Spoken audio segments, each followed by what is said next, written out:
आज 271 नव चयनित खंड शिक्षा अधिकारियों को नियुक्ति पत्र प्रदान किया जाना है। अब नव चयनित 271 खंड शिक्षा अधिकारियों में से उन 10 खंड शिक्षा अधिकारियों के जीवन का वो अविस्मरणीय एवं स्वर्णिम पल आ गया है जब उन्हें माननीय मुख्यमंत्री जी के कर कमलों से नियुक्ति पत्र प्रदान किया जाएगा। ये पल निश्चित ही आप सबके जीवन में प्रेरणादायी रहेगा, जिससे आप अपने कर्तव्य पथ पर पूरी सत्यनिष्ठा और पूरे आत्मबल से अग्रसर रहेंगे और उत्तर प्रदेश के प्रेरक प्रदेश बनाने के लिए संकल्पित रहेंगे। मैं माननीय मुख्यमंत्री जी से विनम्र अनुरोध करती हूँ कि आप नवनियुक्त खंड शिक्षा अधिकारियों को नियुक्ति पत्र प्रदान करने की कृपा करें। क्रम से मैं नाम पुकार रही हूँ। धीरेन्द्र त्रिपाठी,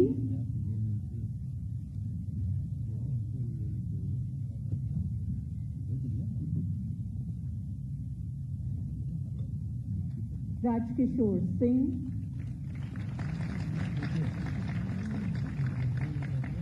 जयप्रकाश मौर्य,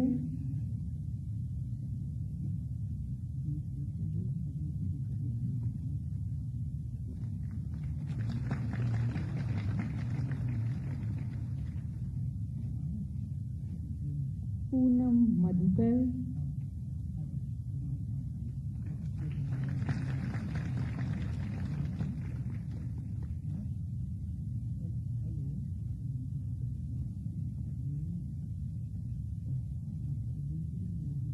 पूनम मधुकर जी, अवधेश कुमार सोनकर,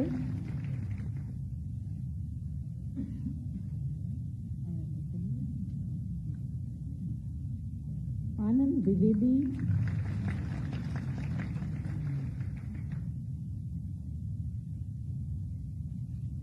अंतिमा,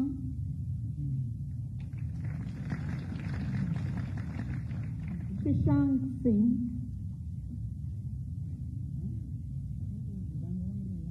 समर सिंह एवं हिना सिद्दीकी जी। आज के इस नियुक्ति पत्र वितरण समारोह का दूरदर्शन के माध्यम से 128 देशों में सजीव प्रसारण किया जा रहा है।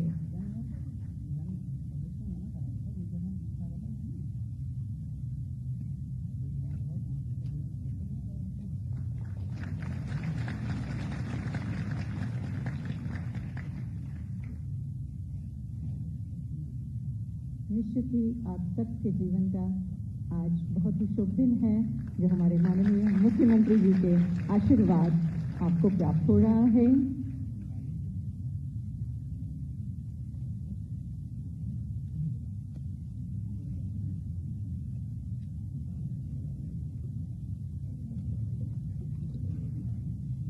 मिशन प्रेरणा का शुभारंभ माननीय मुख्यमंत्री जी के द्वारा सितंबर 2019 में किया गया था और उसी समय ये शपथ दिलाई गई थी कि हमें अपने बच्चों को ग्रेट कॉम्पिटेंस बनाना है।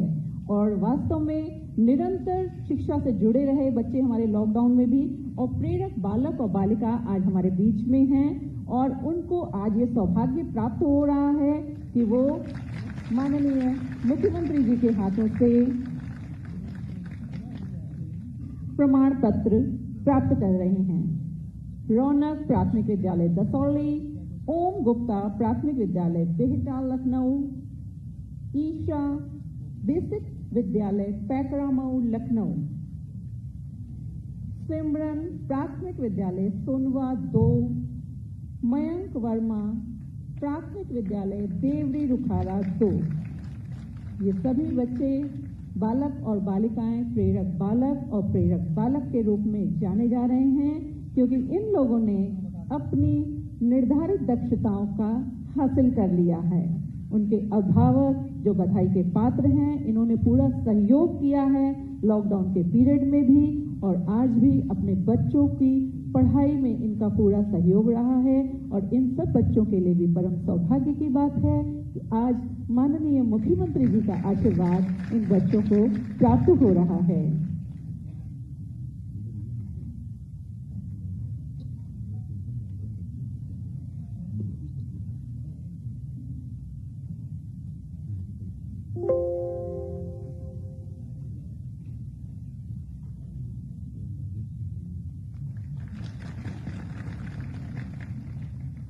बच्चों के साथ साथ उनके अभिभावकों का भी बहुत सहयोग रहा है।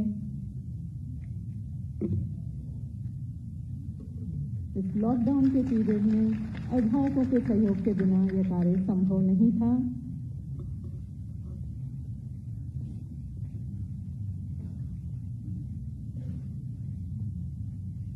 बहुत बहुत बधाई के पात्र हैं उनके अभिभावक भी और वो नन्हे मुन्ने बालक और बालिकाएं भी। अब मैं माननीय मुख्यमंत्री जी से सादर निवेदन करूंगी कि आप हम सबका मार्गदर्शन करें और अपने आशीर्वचनों से हम सबको उपकृत करने की कृपा करें। आपका सानिध्य और आपका व्यक्तित्व हमेशा हम सबको प्रेरणा देता है।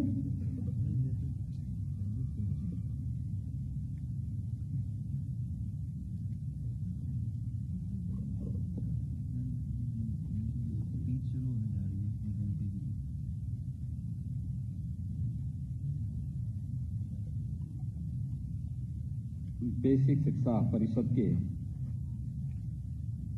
9 चयनित खंड शिक्षा अधिकारियों के आज के इस नियुक्ति पत्र वितरण कार्यक्रम में उपस्थित है। प्रदेश सरकार में बेसिक शिक्षा विभाग के मंत्री डॉक्टर सतीश चंद्र द्विवेदी जी, अपर मुख्य सचिव वाणिज्य कर और बेसिक शिक्षा श्री संजीव मित्तल जी, प्रमुख सचिव मुख्यमंत्री कार्यालय और सूचना श्री संजय प्रसाद जी, सचिव बेसिक शिक्षा श्री रणबीर प्रसाद जी, डीजी बेसिक शिक्षा श्री विजय किरण आनंद जी, निदेशक श्री सर्वेंद्र विक्रम सिंह जी, बेसिक शिक्षा परिषद के सभी अधिकारीगण और 9 चयनित खंड विकास शिक्षा के सभी अधिकारीगण, मीडिया के मित्रों, मैं आप सभी 9 चयनित खंड शिक्षा अधिकारियों को एक नए जीवन की शुरुआत करने के लिए प्रदेश सरकार की ओर से हृदय से बधाई देता हूं। आप सबके प्रति अभिनंदन भी करता हूं। मेरे लिए यह अतिरिक्त प्रसन्नता का विषय है कि प्रदेश के युवाओं को एक पारदर्शी तरीके से और शुचितापूर्ण तरीके से हम लोग नियुक्ति पत्र देकर के उनकी प्रतिभा और उनकी ऊर्जा का लाभ प्रदेश के विकास के लिए ले पाने में सफल हो रहे हैं। और आज का यह अवसर इसीलिए हम लोगों ने यहां पर आयोजित किया है कि जो अपेक्षा आपकी शासन से थी जब आप प्रतियोगी छात्र थे, उसी प्रकार की अपेक्षा शासन भी आपसे कर सकता है।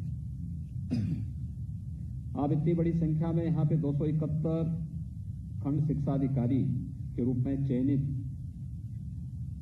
अभ्यर्थी हैं। इससे पूर्व आप किसी अन्य जगह सेवा भी देते रहे होंगे या एक प्रतियोगी छात्र के रूप में रहे होंगे। आपके मन में एक भाव रहा होगा, यूपीपीएससी के माध्यम से आप सब प्रदेश सरकार के शिक्षा के क्षेत्र में अपना योगदान दे सकें। लेकिन क्या आज से 4 वर्ष पूर्व यह संभव था?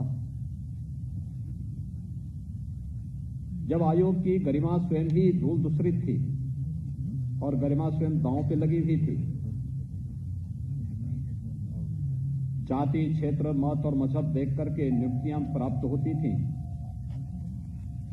धनबल और बाहुबल का भरपूर दुरुपयोग होता था। उन स्थितियों में शुचिता और पारदर्शिता की बात तो एक कपोल कल्पना मात्र थी। लेकिन आज मैं कह सकता हूं हम लोगों ने उत्तर प्रदेश लोक सेवा आयोग हो,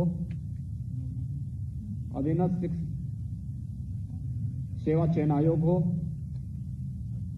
उच्चतर शिक्षा चयन आयोग हो या माध्यमिक शिक्षा चयन आयोग या बेसिक शिक्षा की भर्ती का कार्यक्रम रहा हो या पुलिस की भर्ती का कार्य, पूरी प्रक्रिया में शुचिता और पारदर्शिता के प्रति सभी आयोग और बोर्डों को पहले से बहुत स्पष्ट निर्देश दिए थे और यह भी स्पष्ट कर दिया था कि अगर कहीं भी कोई पक्षपातपूर्ण कार्रवाई हुई, कहीं भी कोई भ्रष्टाचार की शिकायत हुई, तो बोर्ड के अध्यक्ष और बोर्ड के आयोग के अध्यक्ष, बोर्ड के अध्यक्ष, उनके सदस्यगण और उस व्यवस्था के साथ जुड़े हुए सभी लोग बराबर के जवाबदेह माने जाएंगे। आज उसका परिणाम है कि प्रदेश का कोई भी युवा प्रदेश सरकार से ये शिकायत आज नहीं करता है कि कहीं कोई भ्रष्टाचार हो रहा है, क्योंकि असीम ऊर्जा जो प्रदेश के युवाओं की है वह ईमानदारी से चयन चाहता था, पारदर्शी तरीके से चयन की प्रक्रिया को आगे बढ़ाने का पक्षधर था और उसका परिणाम आज हम सबके सामने है। और देखते ही देखते जब सरकार के 4 वर्ष पूरे हो रहे हैं तो 4 वर्ष के इस कार्यकाल के दौरान हम प्रदेश के अंदर 4 लाख युवाओं को सरकारी नौकरी देने में भी सफल हुए हैं। ये 4 लाख नौकरियां ये सामान्य बात नहीं है। मैं मानता हूं कि उत्तर प्रदेश का गठन जब से हुआ होगा,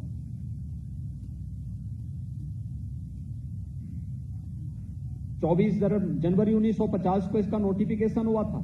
यद्यपि उससे पहले भी उत्तर प्रदेश था, उत्तर प्रदेश नाम से नहीं था, संयुक्त प्रांत के नाम पे था, लेकिन 24 जनवरी 1950 से जिस उत्तर प्रदेश का गठन एक नोटिफिकेशन के माध्यम से हुआ है, तब से लेकर के अब तक यानी 4 वर्ष में इतनी बड़ी संख्या में नियुक्तियां हुई हों, जिनमें लगभग हम लोग 1.5 लाख तो केवल पुलिस में भर्ती किए हैं, जिनमें इंस्पेक्टर हैं, सब इंस्पेक्टर हैं, डिप्टी एसपी हैं, पुलिस के कांस्टेबल हैं, पीएससी की 54 कंपनियां जो समाप्त कर दी थी पिछली सरकारों ने। मुझे देख के तब ताजुब होता था जब यहां हर दूसरे तीसरे दिन एक दंगा होता था, बड़ा दंगा है, संपत्ति या जनहानि इस पक्ष की हो उस पक्ष की हो, लेकिन प्रभावित प्रदेश होता था, छवि प्रदेश की खराब होती थी, कॉमन मैन प्रभावित होता था। और पुलिस इसलिए असहाय होती थी कि जहां उत्तर प्रदेश के पास 3 लाख का पुलिस बल होना चाहिए था, वह 1.25 लाख तक सीमित रह गया था। कानून व्यवस्था को बनाए रखने के लिए पीएससी की जो भूमिका होनी चाहिए थी, उसकी 54 कंपनियां समाप्त कर दी गई थी। हम लोग आए, हम लोगों ने कहा कि भाई पूरी पारदर्शी तरीके से भर्ती की प्रक्रिया होनी है, भर्ती की प्रक्रिया में महिलाओं को प्राथमिकता दी जाए, और उसका परिणाम है 4 वर्ष के दौरान 1.5 लाख से अधिक पुलिस कर्मियों की भर्ती, जिसमें डिप्टी एसपी के स्तर पर, सब इंस्पेक्टर के स्तर पर, कांस्टेबल के स्तर पर, पीएससी की समाप्त हो चुकी वाहिनियों को पुनर्जीवित करते हुए, 3 नई महिला वाहिनियों का पुनर्गठन करते हुए, एसटीआरएफ का गठन करते हुए, प्रदेश के अंदर एंटी टेररिस्ट स्क्वाड का गठन करते हुए, या फिर एसटीएफ का स्ट्रेंथन करने की कार्रवाई को तेजी के साथ आगे बढ़ाते हुए हम लोग उस प्रक्रिया को जहां पूरा किए, एक भी जगह कोई ये नहीं शिकायत कर सकता कि कहीं भी किसी ने कोई पैसे की लेन देन की हो, किसी के साथ भेदभाव हुआ हो, कहीं पर किसी प्रकार की कोई अव्यवस्था फैली हो। ऐसे ही शिक्षा में भी